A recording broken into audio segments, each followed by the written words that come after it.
Dios les bendiga, hermanos, en esta hora a todos. La temática que vamos a tratar en esta exposición lleva por nombre Hermenéutica y Filosofía. El equipo está integrado por la hermana Rosalía Paul y un servidor, Omar Rincón. La hermenéutica aparece en el siglo XVII y se le designa bajo el término de ciencia o arte de la interpretación, pero es hasta el siglo XIX que adopta la forma de doctrina, misma que prometía indicar las reglas de la correcta interpretación. Su propósito era de índole preferentemente normativa e incluso técnica. Se limitaba a brindar instrucciones metodológicas a las ciencias específicas interpretativas para prevenir una arbitrariedad en el campo exegético. Sin embargo, la idea del arte de interpretación se remonta a épocas anteriores, muy probablemente hasta patrística o tradición griega. Siempre que se ofrecieron instrucciones medianamente metodológicas, se puede hablar en un sentido más o menos lato de hermenéutica.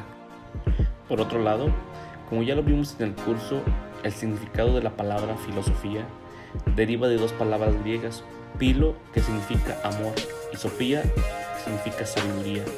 Por lo tanto, etimológicamente, filosofía significa amor a la sabiduría. La filosofía nace como una búsqueda del saber, como una indagación racional que prescinde de las explicaciones religiosas para investigar el origen último de todas las cosas. El filósofo reflexiona sobre la realidad y trata de explicarla en forma coherente. La filosofía se sustenta en la razón humana. Sin embargo, dado que los campos de estudio filosóficos son tan amplios, estos suelen coincidir con los de muchas otras disciplinas, pero a la vez la filosofía los trasciende.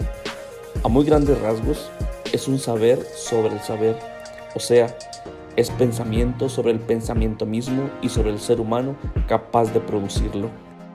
Desde un punto de vista contemporáneo, la filosofía es una especie de ciencia madre, de la cual se desprenden casi todas las disciplinas especializadas que hoy en día conocemos. Centra sus intereses en la reflexión, específicamente sobre temas como la moral, la belleza, la experiencia, el lenguaje y la existencia misma. Es de esta forma que surgieron desde el Renacimiento la hermenéutica teológica y la hermenéutica filosófica, en la cual estaremos enfocando toda nuestra atención en estas dos. Hermenéutica filosófica.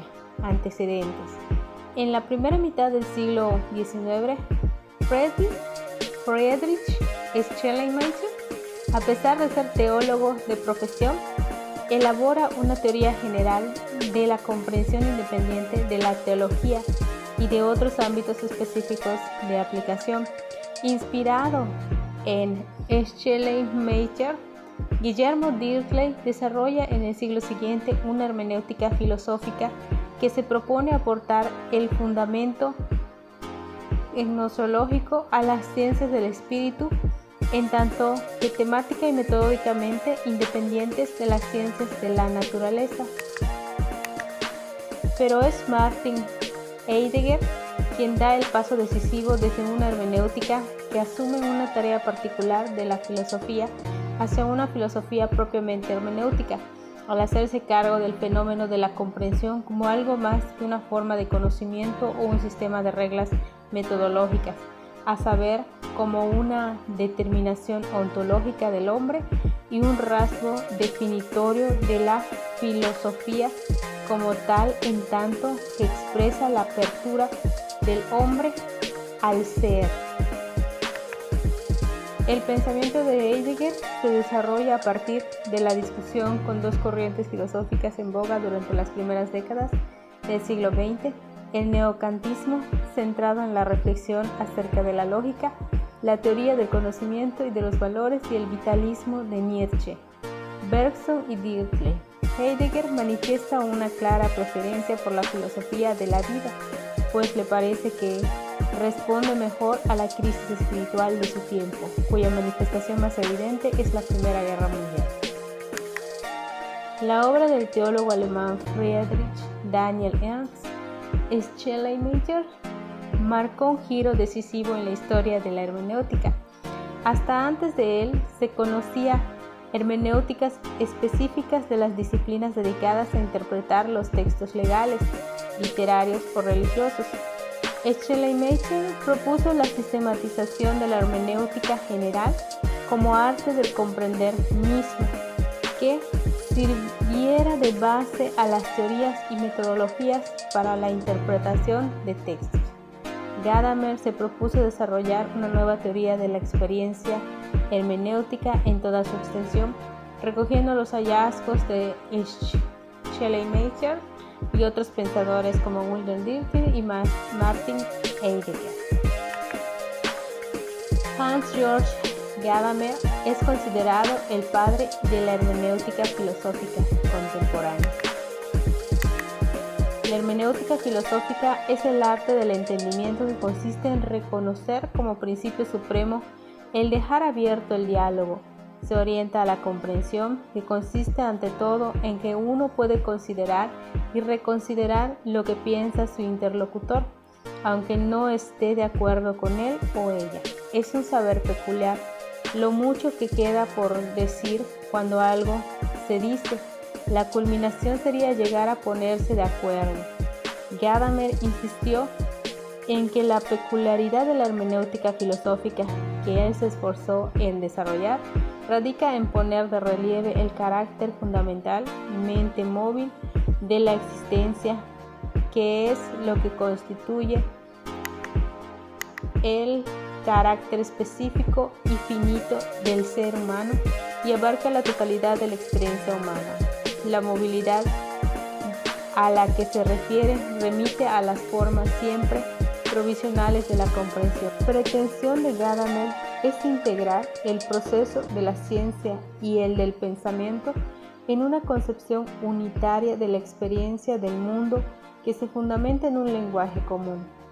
Su intención se orienta a comprender las condiciones de la solidaridad humana.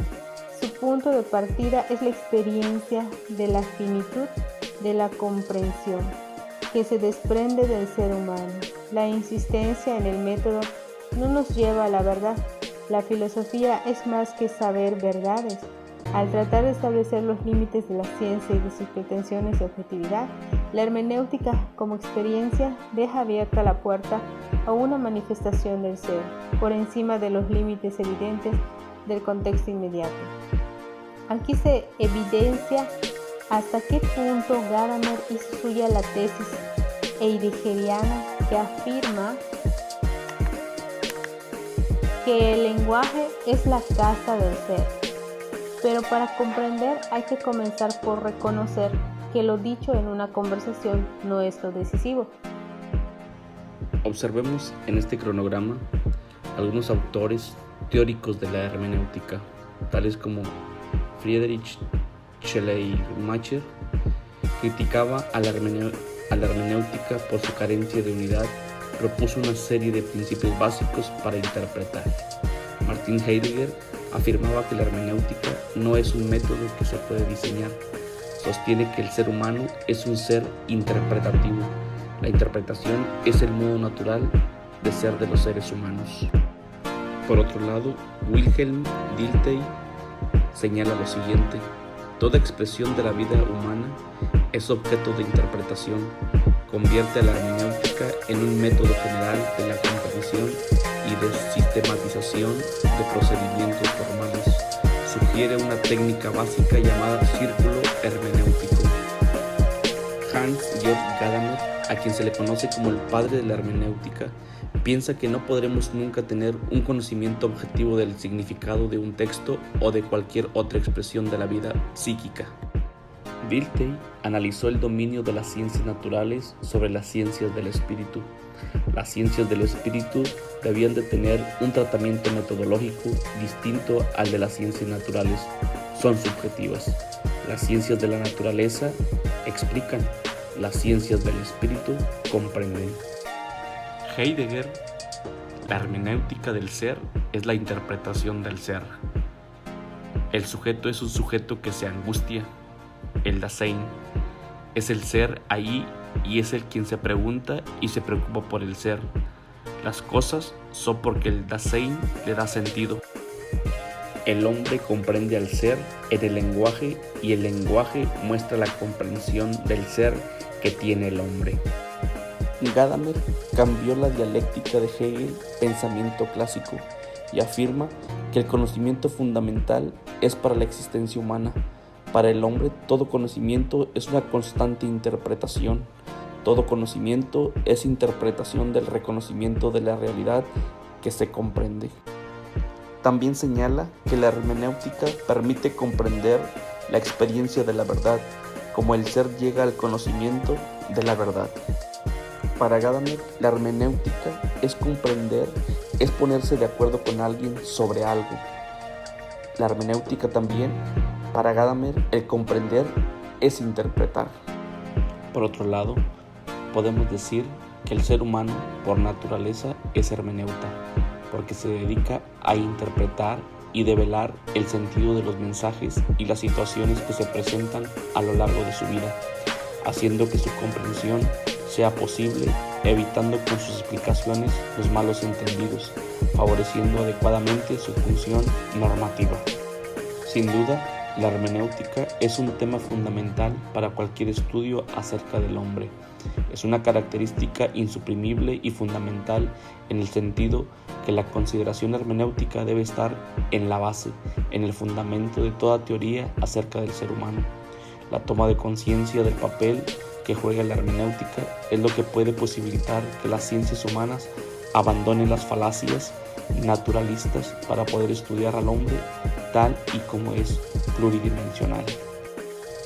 Todo lo anterior se le conoce como el ars interpretandi, técnica o arte de interpretar, que normalmente va unido a un regulae interpretandi, reglas de interpretar, pero eso simplemente es una parte de la hermenéutica. Explicar y comprender son el corazón de la hermenéutica. El ser, Dasein, es captado mediante la comprensión, pues esta comprensión es el modo del ser del hombre. Por tanto, el hombre se conoce a sí mismo, su propio ser, Dasein, únicamente mediante la comprensión. Este desarrollo es lo que constituye ya el conocimiento hermenéutico. Ya para finalizar, podemos decir que la finalidad de la filosofía es explicar la realidad. ¿Pero a quién se le explica? Pues al hombre. Así, ante la pregunta por el ser, sale la filosofía a responder. De igual manera que salen también las demás ciencias, la teología, la antropología, biología, etc. Por lo tanto, la relación que existe es indivisible, al grado que sin hermenéutica no hay filosofía, y sin filosofía no hay hermenéutica.